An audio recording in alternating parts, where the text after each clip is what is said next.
Brother. వందనాలండి, వందనాలు. వందనాలు బ్రదర్. మరి ఒక వారము దేవుడు మళ్ళీ ఇలా కలుసుకోవడానికి దేవుడు కృప చూపించిన మన దేవాది దేవునికి స్తుతులు చెల్లిస్తూ మనము క్లాస్ ని ప్రారంభించుకుందాం. మన మధ్యలో ప్రారంభ ప్రార్థన సత్యనారాయణ గారు, సిహెచ్ సత్యనారాయణ గారు ఉన్నారండి? ఉన్నాయండి. Praise lord brother. Brother praise lord brother. Brother ప్రార్థన చేస్తారా? ప్రార్థన చేస్తాను. Okay, let us pray. ప్రేమల తండ్రి, దయల దేవ, మహిమల తండ్రి, నీకు స్తోత్రాలు చేస్తున్నాను తండ్రి. ఆయన ప్రతి మంగళవారం గురువారం జరుగుతున్నటువంటి మా బైబిల్ క్లాస్ బట్టి నేను స్తుతిస్తున్నాం తండ్రి. ఆత్మపూర్ణటువంటి దైవజనులు ప్రేరేపించబడి నడిపించబడుతున్నటువంటి దేవ తండ్రి బైబిల్ క్లాస్ స్తుతిస్తున్నాం.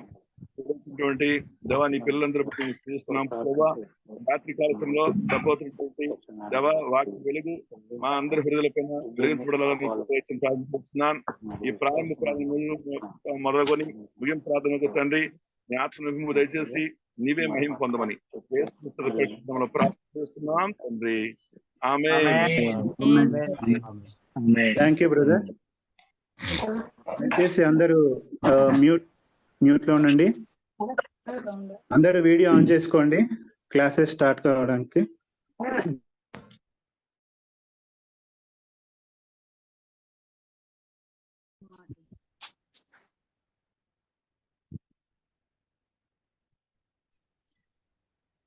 గడిచిన వారం టైటిల్ ఏంటండి? గడిచిన వారం పాఠం యొక్క టైటిల్ బైబిల్ యొక్క పర్యవేక్షణ.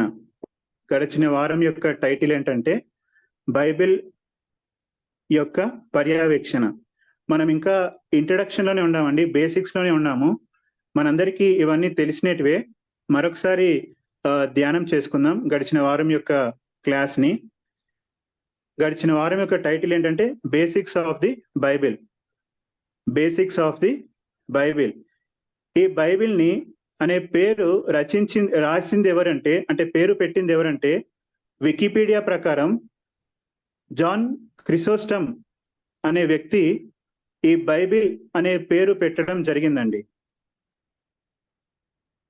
ఈయన క్రీస్తు శకం 386 నుండి 388 సంవత్సరంలో, క్రీస్తు శకం 386 నుండి 388లో ఈ బైబిల్ అనే పేరు పెట్టడం జరిగింది. బైబిల్ అంటే లాటిన్, అది ఇంగ్లీష్ పదం అండి. లాటిన్ లో వచ్చేసి బిబ్లియో అని అంటారు. గ్రీకులో వచ్చేసి బిబ్లియోస్ అంటారండి. అంటే బైబిల్ యొక్క అర్థం ఏంటంటే పుస్తకములు. అంటే Bible is nothing but it is a collection of books. మనందరికీ తెలుసు బైబిల్ అంటే it is a collection of book. అది ఒక బుక్ గా ఉంది. అది అనేక బుక్కులు, అంటే అనేక గ్రంథాల గ్యాదరింగ్ గా ఉన్నట్టు మనం చూస్తున్నాం. అయితే ఈ గ్రంథం అనేది మనకు తెలుసు గ్రీకు, లాటిన్, హిబ్రూ భాషలో రాయడం జరిగిందని మనకు తెలుసు. ఇది మొదట్లో పెపైరస్, అంటే రాయడం అనేది జంతువుల యొక్క చర్మంతో రాయడం జరిగిందని మనకు తెలిసిందే. అయితే ఈ రాయడము ఈ బైబిల్ అనేది ఎటువంటి పుస్తకం? ఎవరైనా సమాధానం తెలిసింటే చెప్పండి. గత వారం మీరు అటెండ్ అయ్యారు కదా క్లాస్ లో. ఈ బైబిల్ అనేది ఎటువంటి పుస్తకం అండి? ఎవరైనా చెప్పగలుగుతారా?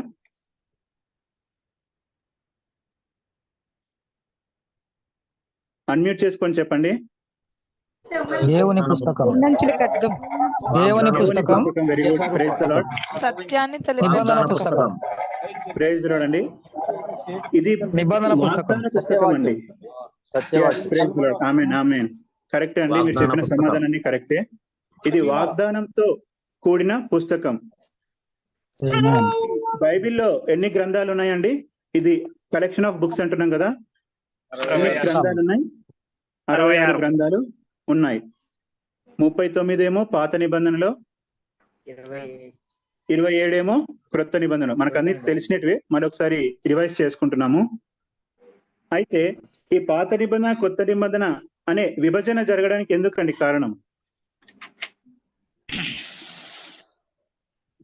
దానికంటే ముందు ఎంతమంది రాశారండి ఈ పాత నిబంధన అనేది, సారీ ఈ బైబిల్ అనేది ఎంతమంది రాశారు?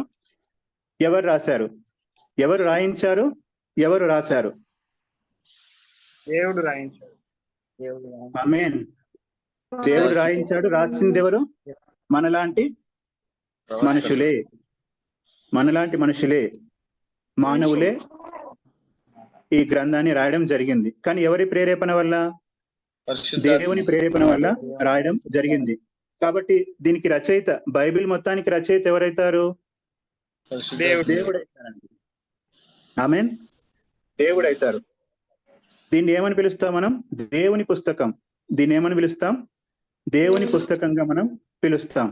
అయితే ఈ పాత నిబంధన, కృత నిబంధనలో ముఖ్యమైన ప్రశ్న ఏంటంటే, పాత నిబంధన ఉంది కదా, కొత్త నిబంధన ఎందుకు వచ్చింది అంటే, పాత నిబంధనలో మిస్టేక్స్ ఉన్నాయి. అసలు నిబంధన అంటే ఏంటి? ఒకరికొకరు చేసుకునే వాగ్దానం, ప్రామిస్. అంటే పాత నిబంధన మనం చూసినట్లయితే దేవుడు హిబ్రీలు లేకపోతే ఇశ్రాయేలీలు వాగ్దానం చేసుకోవడం జరిగింది. మనం షాపింగ్ లో కూడా చూస్తామండి, కండిషన్స్ అప్లై అంటాం. అంటే ఒకటి జరగాలి అంటే వాటి రూల్స్ అండ్ రెగ్యులేషన్స్ ఫాలో అయితేనే మనకు ఆ వస్తువు కానీ మనకు ఇవ్వడం జరుగుతుంది. కండిషన్స్ అప్లై అని. గవర్నమెంట్ ఎగ్జామ్స్ లో కూడా మనం చూసినట్లయితే ఏజ్ లిమిట్ ఉంటుందండి. అంటే ఈ ఏజ్ వాళ్ళే ఈ కండిషన్స్ ఫాలో అయితేనే మీరు ఎగ్జామ్స్ పాస్ అయితేనే మీకు జాబ్ ఇవ్వడం జరుగుతుంది. అలా దేవుడు కూడా కండిషన్స్ పెడతాడు. అంటే వాగ్దానానికి కొన్ని కండిషన్స్, ఆ కండిషన్స్ ఫాలో అయితేనే మనకు బ్లెస్సింగ్స్ అనేవి ఉంటున్నాయండి. ఆమేన్. Praise the Lord. కాబట్టి కండిషన్స్ ఏంటి అంటే, దేవుడు 10 ఆజ్ఞలు ఇచ్చాడండి. పాత నిబంధన గ్రంథంలో మనందరికి తెలిసిందే 10 ఆజ్ఞలు ఇచ్చారు. అయితే ఇది ఉంచబడిందా? ఈ 10 ఆజ్ఞలు ఇప్పటి వరకు ఉంచబడిందా? అందరూ 10 ఆజ్ఞలు పాటిస్తున్నారా అంటే ఫెయిల్ అవుతున్నామండి. హిబ్రీ 8:7 మనం చూసినట్లయితే, ఏలనగా ఆ మొదటి నిబంధన లోపం లేనిదైతే రెండవ దానికి అవకాశం ఉండేదే కాదు. అంటే దేవుడు మంచివాడని మనము గత క్లాస్ లో నేర్చుకున్నాం. అంటే దేవుడు తప్పు చేశాడనా? కాదండి. ఏంటంటే మానవులు 10 ఆజ్ఞలు పాటించలేకపోయారు కాబట్టి ఇది ఫాల్ట్ అయిపోయింది, ఫెయిల్ అయిపోయింది ఈ 10 ఆజ్ఞలు. ఓకే, కాబట్టి దీనికి బదులుగా పాత నిబంధన మనం అందరం చూసినాం. ఏంటి? పాపానికి పరిహారం రక్త ప్రోక్షణం. పాపానికి పరిహారం రక్త ప్రోక్షణం జరగడం. గొర్రె, మేక చర్మము వాటి యొక్క రక్తాన్ని ప్రోక్షించడం అనేది జరిగేదండి. అది పాత నిబంధనలో పాపాలకు పరిహారం చేయడానికి పాత నిబంధన అలా జరిగింది. అయితే కొత్త నిబంధన రావడానికి ఎందుకు అంటే, అప్పటి మనుషులు పాపం చేయడం, బలి ఇచ్చడం, పాపం చేయడం, బలి ఇచ్చడం. తప్పు చేశాను, నేను మళ్ళీ బలిస్తానని చెప్పడం జరుగుతుంది. అయితే ఈ కొత్త నిబంధన దేంతో అంటే, యేసుక్రీస్తు రక్తంతో ఈ నూతన నిబంధన అనేది చేయడం జరిగిందండి. Praise the lord. ఈ కొత్త నిబంధన అనేది దేవుని రక్తంతో, ఇది ఎవరి మధ్యలో జరిగిందంటే యేసుక్రీస్తు క్రైస్తవుల మధ్యలో జరిగిందండి. ఈ ప్రామిస్ అనేది, న్యూ టెస్టిమెంట్ యొక్క ప్రామిస్ అనేది, నిబంధన అనేది యేసుక్రీస్తు క్రైస్తవుల మధ్యలో జరిగిందండి. ఇవన్నిటికీ సారాంశం.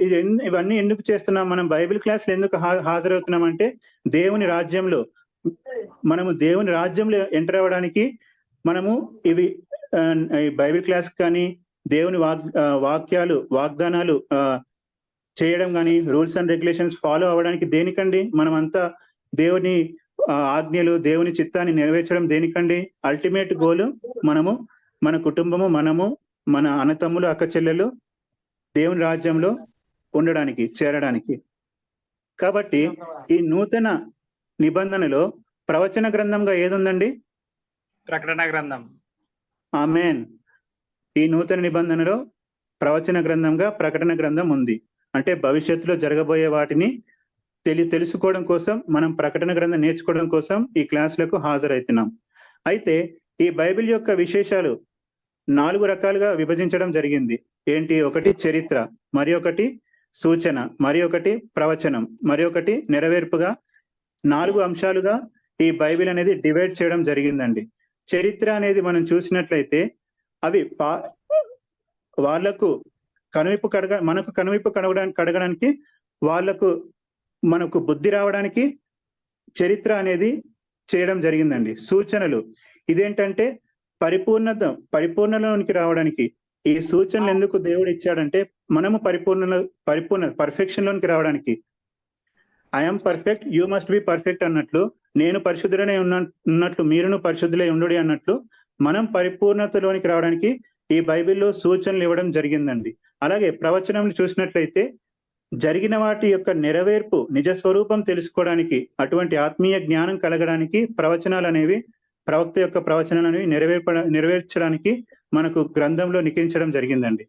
అలాగే మనం చూసినట్లయితే 4వదిగా నెరవేర్పు, పాత నిబంధనలో కానీ క్రొత్త నిబంధనలో కానీ నెరవేర్పు మనం చూస్తూ ఉన్నాం. నూతన గ్రంథంలో మనం చూసినాం ప్రకటన గ్రంథం అనేది ప్రవచనాల గ్రంథం అని. అంటే ఇవి నెరవేర్పబోతున్నాయి. కాబట్టి ఇవి నేర్చుకోవడం కోసం, అంటే భవిష్యత్తులో ఏం జరుగుతున్నాయి, భవిష్యత్తులో ఎలా దేవుని చిత్తం ఏంటి తెలుసుకోవడానికి మనం ఈ క్లాస్ కి హాజరవుతున్నామండి. ఇది అండి పాత క్లాస్ యొక్క గడిచిన క్లాస్ యొక్క సమ్మరీ.